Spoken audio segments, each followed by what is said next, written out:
योजनाओं का लाभ हिंदू भाई भी ले रहे, मुसलमान भाई भी ले रहे। मैं तो ज्यादातर कहूंगी कि मुसलमान भाइयों को ही, मुस्लिम मेरे जो भाई हैं उन भाइयों को ज्यादा इन योजनाओं का लाभ मिल रहा है। वो आप पप्पू जी को ही देख लीजिए, यानी कि कांग्रेस के जो हमारे नेता है राहुल जी, उन्हें ही देख लीजिए, और समाजवादी के नेताओं को देख लीजिए, वो खोखले वादे करते हैं। कि जिस तरह से भारतीय जनता पार्टी को 2014 में 19 में 8% मुस्लिम वोट मिला था बकौल, उसको लगता है कि क्या वो डबल हो पाएगा या उतना उसमें बढ़ोतरी हो पाएगी? मेरा तो अनुभव कहता है कि वो उससे भी ज्यादा हो पाए। बहुत बदलाव हुआ है। 3 तलाक का मुद्दा खत्म हुआ है। मैं उसे गठबंधन तो नहीं कहूंगी, मैं उसे ठगबंधन कहूंगी। मोदी जी का तहे दिल से धन्यवाद करती हूँ कि उन्होंने महिलाओं को बहुत आगे तक बढ़ाया। एक लोकसभा जीतेंगे, आप पुनः मेरे पास आना, मैं पुनः आपको लड्डू खिला करके यहीं से बिता। नमस्कार, स्वागत है आपका नेट न्यूज 24 पर। मैं हूं आपके साथ योगेश आर्य। बात करेंगे चुनाव को लेकर। लोकसभा चुनाव है 2024 को लेकर। लोकसभा चुनाव में अब तमाम पार्टियां अपनी जान फूंकने पर लगी हुई हैं। अभी हाल ही में 3 स्टेट में चुनाव हुए थे। बीजेपी ने वहां पर जीत दर्ज की है। उसके बाद लगातार जो बीजेपी के कद्दावर नेता हैं वो 2024 के मिशन पर जुट चुके हैं। ऐसे में राजस्थान से चुनाव जिताकर एक बड़ी अहम भूमिका निभाकर पहुंची उत्तर प्रदेश में सहारनपुर में भाजपा नेत्री नेहा राणा हमारे साथ मौजूद हैं। उनसे बातचीत करेंगे 2024 के लोकसभा चुनाव को लेकर। बहुत बहुत स्वागत है नेहा जी आपका हमारे खास चैनल पर। हमारी बहुत बहुत धन्यवाद योगेश भाई, और आपका भी मैं तहे दिल से स्वागत करती हूँ। जिस तरह से देखा जाए 2024 का चुनाव है, हाल ही में आप राजस्थान से लौटी हैं चुनाव जिताकर, वहां पर सरकार बनी है। ऐसे में 2024 के चुनाव को किस तरह से देखते हैं, क्योंकि अब 2024 का मिशन शुरू हो चुका है? 2024 में जब हम राजस्थान में भी अभी चुनाव जिता कर आए हैं, और दूसरी बात यह है कि हमें 2024 की हमने बहुत अच्छी तरीके से तैयारी की है, और हम निश्चित तौर पर ही अपने विकास को लेकर, अपनी योजनाओं को लेकर, जो योगी जी और मोदी जी ने जो योजनाएं चलाई हैं, लाभार्थियों के लिए जो लाभ दिया है। अब हमारी एक यात्रा भी चल रही है योगेश जी, भारत संकल्प यात्रा जो हमारी चल रही है रात दिन, जो गांव-गांव में जा करके। पहले सरकारें ऐसा नहीं सोचा था, पहली सरकारों ने, लेकिन जो हमारी भारतीय जनता पार्टी एक ऐसी सरकार है जो गांव में जा जा करके, और जितने भी हमारे लाभार्थी हैं उनके पास भी जाती है। जिनका कार्य नहीं हुआ है उनका भी कार्य करने में निपुण है।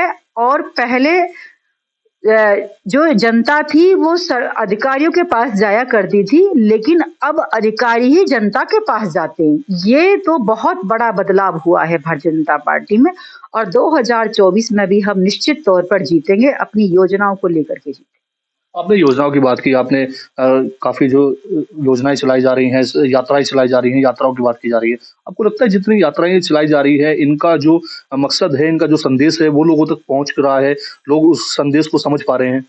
हाँ, बहुत ज्यादा समझ पा रहे हैं, क्योंकि कुछ लोग ऐसे होते हैं योगेश जी, जिससे कि उन लोगों को ज्ञान नहीं था इन चीजों का, कि योजनाएं भी चल रही हैं, मोदी जी के द्वारा जो चलाई गई योजनाएं हैं वो भी चल रही हैं, हमें किन चीजों का लाभ मिल रहा है, हमें किन चीजों का लाभ नहीं मिल रहा।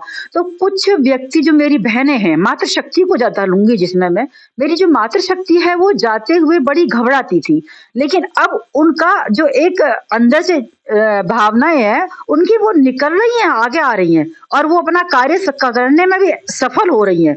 और उसके बाद में भी ये है कि जैसे मान लो आयुष्मान कार्ड है, किसी बहन का जाने में असमर्थ थी वो अधिकारियों के पास में, अब अधिकारी खुद चलकर उनके पास में जा रहे हैं, तो वो बनवा भी रही हैं, और उन्हीं योजनाओं का लाभ भी ले रही हैं। जैसे उज्ज्वला गैस योजना है, आयुष्मान कार्ड है, आपका क्या नाम है, जैसे किसी का आधार कार्ड नहीं बना हुआ, किसी का पहचान पत्र नहीं बना हुआ है, या किसी ना किसी चीज से वंचित थी, किसी ना किसी लाभ से, मैं कह सकती हूँ इस चीज को, तो उस चीज का वो बहुत अच्छी तरीके से लाभ ले रही है, और मोदी सरकार का बहुत तहे दिल से धन्यवाद भी कर रही है। आपने योजनाओं की बात की, लाभ मिल रही है, धन्यवाद की बात की। एक पार्टी का एक अल्पसंख्यक के लिए एक कार्यक्रम चलने वाला है, नरेंद्र मोदी धन्यवाद भाईजान, इस तरह से करके एक नाम दिया गया है। उस कार्यक्रम का मुख्य उद्देश्य क्या रहेगा? आपको लगता है कि जिस तरह से भारतीय जनता पार्टी को 2014 में 19 में 8% मुस्लिम वोट मिला था बकौल, उसको लगता है कि क्या वो डबल हो पाएगा या उतना उसमें बढ़ोतरी हो पाएगी? मेरा तो अनुभव कहता है कि वो उससे भी ज्यादा हो पाएगा। भाईजान का मतलब ये है कि नरेंद्र भाई मोदी जी चाहते हैं कि सबका साथ सबका विकास। उनके लिए ना कोई हिंदू है ना कोई मुस्लिम है, उनके लिए सिर्फ और सिर्फ एक हिंदुस्तानी है, और वो हिंदुस्तानी होने के नाते ही सबके लिए कार्य करते हैं। और वो अपने देश को एक सुरक्षित, एक अच्छी दिशा में लेकर जा रहे हैं। तो इसमें मैं नहीं हमें इतना जो अनुभव हो चुका है, 17-18 सालों का हमारा अनुभव हो चुका है कि वो एक अलग ऊंचाइयों पर अपना देश लेकर जा रहे हैं। तो उसमें हो गया कि सबका साथ सबका विकास, इसमें हिंदू मुसलमानों वाली तो कोई बात है ही नहीं, क्योंकि इस योजनाओं का लाभ हिंदू भाई भी ले रहे, मुसलमान भाई भी ले रहे। मैं तो ज्यादातर कहूंगी कि मुसलमान भाइयों को ही, मुस्लिम मेरे जो भाई हैं उन भाइयों को ज्यादा इन योजनाओं का लाभ मिल रहा है और वो बहुत खुश है। आपको लग रहा है कि योजनाओं का लाभ मिल रहा है, तो आपको लगता है कि जो 8% एक वोटिंग हुई थी बीजेपी के पक्ष में और उसको लेकर एक कार्यक्रम भी चलाया जा रहा है, तो उस कार्यक्रम से क्या लगता है वोट परसेंटेज बढ़ेगा? 100% बढ़ेगा। वो तो मुसलमान भाइयों के ऊपर है, वो तो कोई ना खुद सोचना चाहिए।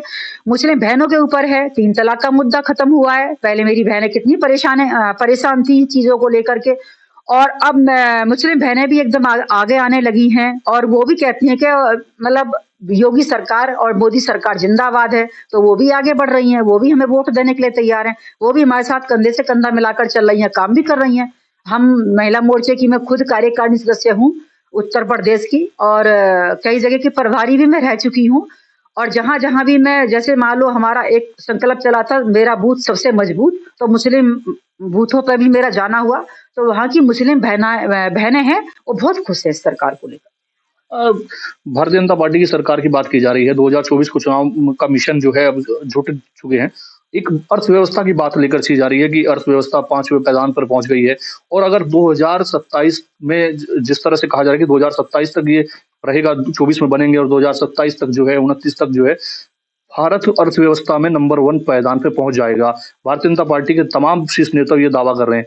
आपको कैसे लगता है कि कैसे पहुंच पाएगा? 5वें पायदान पे पहुंचा लगता है संभव है, या जो वो कह रहे हैं ऐसा हो पाएगा? और जिस तरह से एनडीए कहीं ना कहीं इस तरह की बातें करती है और उधर जो इंडिया एक गठबंधन तैयार हो रहा है, वो कितना आपके लिए अड़चन पैदा कर सकता है?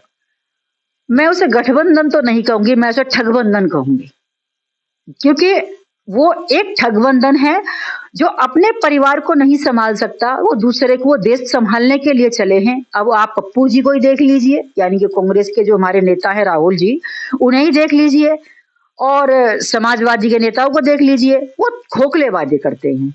और हम लोग इन खोखले वादों को नथिंग जिसे कहते हैं, हम चाहते हैं कि हमारे मोदी जी एकदम जो कहते हैं वही करते हैं। हमारी भारत सरकार, हमारी योगी सरकार, हमारी मोदी सरकार जो कहा है वही, उस पर पूरे 100% खरी उतरी है।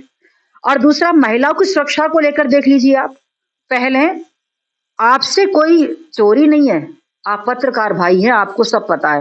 पहले मेरी माता बहनों का क्या हाल होता था कि जब घर से निकलती थी तो एक माँ ही जानती है, जब उसकी मान लो 12-13 साल की बाहर लड़की निकलती थी तो उसका सीना किस तरीके से थर्राता था। लेकिन आज की तारीख में तो ऐसा नहीं है। आज की तारीख में मैं जानती हूँ कि सबसे ज्यादा अगर मान लो नंबर 1 पे है तो मेरी मातृशक्ति चल रही है। मेरी लड़कियां पढ़ाई लिखाई में IPS, PCS, DM, DIG कहाँ तक नहीं चल रही हैं। तो ये क्यों नहीं बदलाव हुआ है? बहुत बदलाव हुआ है। पहले लड़कियों को देखिए ना, लड़कियों को जब पहली सरकारों में लड़कियों को एक बुरी दृष्टि से देखा जाता था, लेकिन आज माता शक्ति के रूप में देखा जाता है, उसे आगे बहुत बढ़ाया जा रहा है।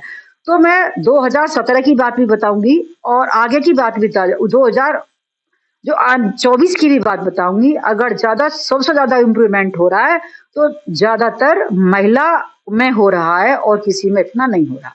और योगी जी ने 33% का आरक्षण जो महिलाओं को दिया है, मैं मोदी जी का तहे दिल से धन्यवाद करती हूँ कि उन्होंने महिलाओं को बहुत आगे तक बढ़ाया। 2024 को लेकर कितना संतुष्ट हैं? बहुत, 100% हमारी सरकार बनेगी, की तो कोई मतलब ही नहीं उठता। 100% बनेगी। और आज इसी इंटरव्यू के माध्यम से जिस समय हम 2024 जीतेंगे, हर एक लोकसभा जीतेंगे, आप पुनः मेरे पास आना, मैं पुनः आपको लड्डू खिला करके यहीं से विदा करूंगी। चलिए, ये थे नेहा राणा जी, जो प्रदेश कार्यकारिणी महिला मोर्चा में सदस्य की भूमिका निभा रही हैं और तमाम पार्टी के जो जिम्मेदारियां मिलती हैं उसको बखूबी से निभाती हैं। आज इन्होंने बेबाकी से अपनी राय हमारे इस चैनल पर रखी। हम फिर एक बार हाजिर होंगे एक नए खास मेहमान के साथ। तब तक के लिए नमस्कार।